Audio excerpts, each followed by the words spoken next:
dans les années 70 que naît, dans la générosité et les vapeurs de patchouli, la naïveté, disent certains, le multiculturalisme comme modèle d'intégration des immigrants. Ça préconise la cohabitation de différentes cultures sur un même territoire. Chaque groupe conserve ses particularismes. Le Canada trudeauiste et plusieurs pays européens en feront leur credo. Toutefois, le modèle a pris l'eau. On se rend compte que le multiculturalisme crée des ghettos, intègre peu, isole, ignore la culture commune, engendre même souvent des foyers d'intégrisme religieux. Angela Merkel, la chancelière allemande, a brisé un tabou en déclarant récemment que c'était un échec. Le Royaume-Uni, l'Autriche, la Suède, l'Italie remettent aussi en cause le modèle. Même au Canada, on se questionne. Au Québec, le Code de vie d'Hérouville et la Commission sur les accommodements raisonnables nous indiquent que notre version soft, l'interculturalisme, coince un peu. Le multiculturalisme a-t-il atteint ses limites? Ses jours sont-ils comptés? On en discute.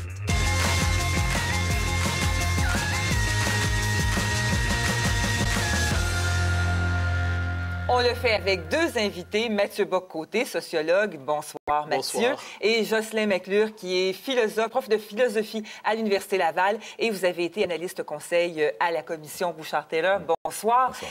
La question toute simple, est-ce que c'est le début de la fin? Est-ce que le multiculturalisme, Mathieu, je vais commencer avec vous, atteint ses limites dans le monde occidental? Je dirais oui et non. Oui, parce que, de toute évidence, le multiculturalisme implose et fait imploser les sociétés où il a été appliqué. Donc, on peut le voir partout en Europe, on peut le voir aussi au Québec, on le voit même au Canada anglais aujourd'hui. Donc, oui, le multiculturalisme est condamné d'autant plus que les populations, les classes moyennes, les classes populaires, ceux qui se situent un peu à l'abri du débat intellectuel, je dirais, n'ont jamais véritablement embarqué dans cette idée qu'il fallait inverser le devoir d'intégration. Cela dit, les élites intellectuelles, médiatiques et politiques, souvent, demeurent très attachées au multiculturalisme et, de ce point de vue, interprètent souvent sa crise comme le symptôme de la chose suivante, c'est parce qu'on n'a pas été assez loin dans le multiculturalisme que les gens le rejettent. Donc, il faudrait renouveler son application, il faudrait, je dirais, aller plus loin dans le multiculturalisme pour éviter que les gens en viennent à le rejeter. Donc, crise véritable, oui, mais inversement, ceux qui en sont les défenseurs ne sont pas à la veille de capituler. OK. Jocelyn McClure, est-ce que vous pensez que le multiculturalisme commence à coincer puis atteindre ses limites? Bien, je dirais oui et non. J'adore ça! On fait simple, on invite du monde qui sont là pour oui et non. Oui et non. Je pense qu'il y a certains modèles de multiculturalisme, effectivement, qui ont montré leurs limites, puis qui, en fait, sont plus vraiment attrayants comme modèle de vivre ensemble, modèle de citoyenneté. Quand on se réfère au multiculturalisme, en particulier en Europe, on parle souvent de, en fait, ce que les Français appellent le communautarisme. Donc, un modèle de vivre ensemble qui dit il y a différentes communautés culturelles, chacune doit vivre de façon assez autonome, relativement isolée les unes par rapport aux autres, en se fondant sur leurs propres valeurs. Puis, il y a assez peu de contact entre ces communautés-là. Mais le multiculturalisme peut aussi être autre chose. Ça peut être aussi une politique d'intégration. Puis comme politique d'intégration qui cherche à la fois à valoriser la part des immigrants, puis valoriser la diversité, mais dans un esprit donc vraiment d'intégration. C'est-à-dire, on veut que vous intégrez à la société d'accueil, on veut que votre participation va être vue comme une richesse, mais c'est dans un cadre donc d'intégration. Il faut apprendre la langue, il faut participer aux institutions sociales et économiques. Ça, je pense qu'il y a de l'avenir pour ce modèle-là. Je commence à connaître votre non-verbal. Vous n'avez pas l'air d'accord. Non, pas vraiment. Ce modèle, je dirais, existe probablement sur papier. Dans les faits, le multiculturalisme correspond non seulement à une politique d'intégration, mais aussi à une idéologie. Et qu'est-ce qui est au cœur de l'idéologie multiculturaliste? C'est ce que j'appelle l'inversion du devoir d'intégration. C'est-à-dire, normalement, dans les sociétés occidentales, jusqu'aux années 80, la norme était la suivante. C'était au nouvel arrivant de prendre le pli identitaire de la société qu'il rejoignait. Allez, bon. Là, on revient sur cette thèse et on la renverse. Et on dit, surtout à partir de la naissance d'une certaine mauvaise conscience occidentale, où on dit les sociétés occidentales sont xénophobes, racistes, pour ne pas dire davantage, eh bien, pour s'amender de cette culpabilité historique, on renverse le devoir d'intégration. C'est désormais à la société d'accueil, je dirais, de vider relativement les institutions publiques de sa culture nationale, de la culture de la majorité. Pourquoi? Parce que cette culture ferait interférence avec l'intégration des nouveaux arrivants. Donc, d'une certaine manière, à terme, que nous dit le multiculturalisme? Que la culture de la société d'accueil n'est qu'une culture parmi d'autres, au plus peut-elle peser démographiquement, mais elle n'est plus fondatrice. Ça, c'est par exemple quand la Fédération des femmes du Québec dit cette semaine il faut laisser les intervenantes en garderie porter la burqa parce que sinon, on va les priver d'emploi. Jocelyn McClure, est-ce que vous le voyez, ce danger-là? Est-ce que vous croyez que c'est réel, ce dont parle Mathieu, que la culture d'accueil, dans certains cas, va jusqu'à s'effacer passer devant les arrivants, les On ne nouveaux peut pas l'exclure arrivants? a priori qu'en vertu de certaines décisions, une société en arrive à ce stade-là. Mais ce n'est pas non plus une fatalité. Il y a différentes façons de penser le respect de la différence, de la diversité culturelle. Le seul point où je suis d'accord avec Mathieu, c'est vrai qu'il y a un principe à la base de tout ça, c'est que l'intégration à la société d'accueil ne devrait pas exiger une assimilation, prendre le pli, donc une assimilation totale à la société d'accueil. Parce que, je veux dire, on est dans un monde qui valorise donc les libertés individuelles, qui valorise différentes formes d'expression. Donc pourquoi, dans cette société-là, on exigerait de l'immigrant pour qu'il fasse partie du nous, qu'il s'assimile complètement, qu'il privatise, au fond,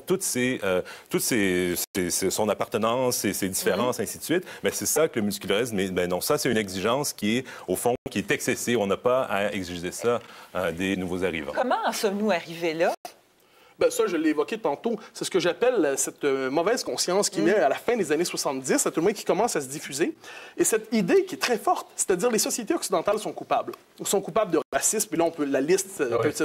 Alors, une fois qu'on est convaincu d'être coupable, eh bien, l'idée suivante, c'est imposer sa propre culture. C'est discriminatoire. Donc, on en est venu à revisiter dans le langage de la discrimination tout ce qui était autrefois des processus naturels d'intégration. Vincent, rapidement, et Jean-François? Moi, je vis assez bien avec ma culture, sans beaucoup de culpabilité, j'avoue, là, et je trouve qu'il n'y a pas tant de problèmes imminents, au Québec en particulier, où l'immigration est assez neuve. Et là, il ne faudrait quand même pas comparer la Grande-Bretagne, qui a d'immenses problèmes, la Hollande, qui a d'immenses problèmes, les Pays-Bas, la France, qui a d'immenses problèmes, ou l'Allemagne, avec le Québec. Je pense qu'on peut s'inspirer de ce qui va mal là-bas pour appliquer des solutions sur ce qui va plutôt bien ici. Mais je me sens pas mal dans ma québécitude et je me sens pas coupable ou je me sens pas obligé d'être accommodant. Est-ce qu'il est une des élites dont vous parliez tout à l'heure? Alors, ne soyons pas québécois, soyons polémiques, très certainement. Ce que je dis, c'est cette idée... Bon, un instant d'argument de l'âge, là. Ce que je dirais, c'est... Je dirais qu'il y a quelque chose de fondamental ici, c'est-à-dire, est-ce que les sociétés occidentales sont en droit de se considérer comme normes d'intégration? Et sont-elles en droit d'imposer, jusqu'à un certain seuil raisonnable, bien évidemment, leur propre culture? Et bien, sur cette question, il y en a qui répondent oui, d'autres qui répondent non. Mais vous êtes suffisamment lettré pour connaître l'étymologie de xénophobie. Xéno, haute, phobie, peur. C'est tout ce que j'ai dit. Il y a ici... Dans ce sens-là, c'est surprenant. Dans quel autre sens j'utilisais? Quoi qu'on dise, je pense, dans ce débat qui est intéressant sur notre politique d'accueil, notre ouverture, le multiculturalisme ou d'autres modèles, moi, je pense que ce qui me préoccupe le plus, on a fait quelque chose là-dessus à Une heure sur Terre, et le Conseil, le Conference Board du Canada l'a noté dans des chiffres très précis. C'est notre... ça fait partie aussi de notre schizophrénie, pas reconnaître nos problèmes, mais c'est l'échec, justement, de nos politiques d'accueil en général. Le fait qu'au Canada, je ne sais pas si vous le savez, mais le fait de ne pas reconnaître les diplômes des immigrants qu'on accueille coûte jusqu'à 6 milliards de dollars par année aux contribuables canadiens en revenus, en exploitation de gens et d'intelligence qu'on ne fait pas. Les travailleurs immigrants sont payés 5 $ de moins de l'heure en moyenne que les travailleurs qui sont nés au Canada. Il y a un problème. Ça, ce ne sont que quelques exemples, mais vous en connaissez des millions d'autres.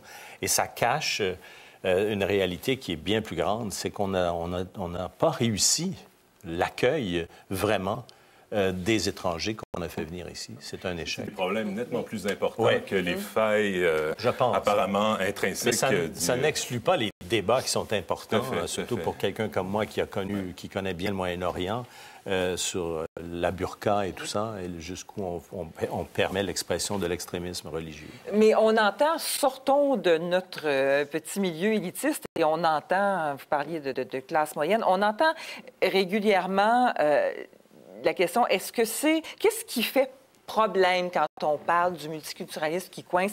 Est-ce que c'est le nombre? Est-ce que c'est le fait que l'immigration plus récente soit plus religieuse? Qu'est-ce qui fait problème? Parce qu'on ne peut pas nier que ça coince plus que ça coinçait. Qu'est-ce qui fait problème? Je pense que vous avez mis en relief une des dimensions importantes de la réflexion contemporaine, c'est l'aspect religieux des différences qui s'animent dans les sociétés d'immigration. Je pense que s'il ne s'agissait pas de cette diversification d'un point de vue religieux aussi impressionnante, je ne pense pas qu'on serait ici ce soir pour discuter du multiculturalisme. Le fait qu'on ait des gens qui viennent d'Amérique latine ou d'Haïti qui viennent enrichir notre société, il n'y a personne ça pose pas de problème véritable. Mais ce qui est plus difficile à gérer pour les sociétés occidentale, c'est comment donc incorporer ces nouvelles formes de diversité religieuse, puis comment faire en sorte que Est-ce le reste... incorporable?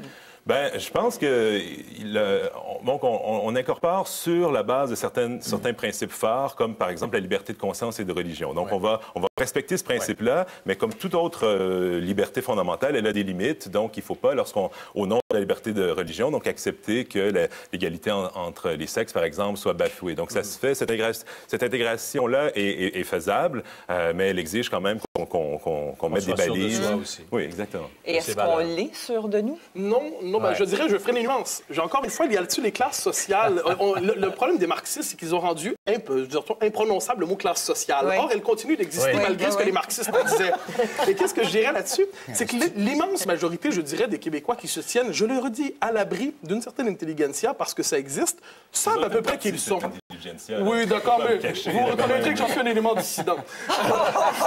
Alors, je dirais qu'il y a une attente naturelle d'intégration. Une attente naturelle, c'est-à-dire il y a une idée assez claire, c'est-à-dire devenir un nous, apprendre à dire nous avec la majorité. Mais là où il y a problème, c'est effectivement au sommet de la pyramide sociale, quelquefois, où on a cette idée qu'imposer une culture, c'est... Chez soi, j'entends par là, imposer une culture, ça relèverait déjà d'une forme de transgression de la démocratie. Et lorsque je donne un exemple, lorsqu'on dit à propos du cours éthique et culture religieuse qu'il faudrait que, bon, on sait que 80% des Québécois s'opposaient à peu près au jugement sur le Kirpan, eh bien, quand on lit, que chez certains de ces théoriciens, qu'une fois passés par l'école québécoise, tous les jeunes Québécois reconnaîtront dans le jugement de la Cour suprême sur le Kirpan l'expression naturelle de la démocratie à l'heure de la diversité, qu'est-ce que je vois là? Moi, je vois là quelque chose comme, je dirais le gros mot, une tentation un peu autoritaire, c'est-à-dire une population qui ne veut pas se faire reprogrammer multiculturellement parlant et la volonté véritablement de reprogrammer par une ouverture à l'autre qui en vient à se confondre avec le reniement de soi. Un sujet dont on pourrait continuer à parler pendant des heures. Alors, si ça vous tente d'intervenir en nous écrivant ou par les médias sociaux, n'hésitez pas à le faire. Mathieu Bock-Côté, Jocelyne McClure, merci beaucoup d'avoir participé à la discussion.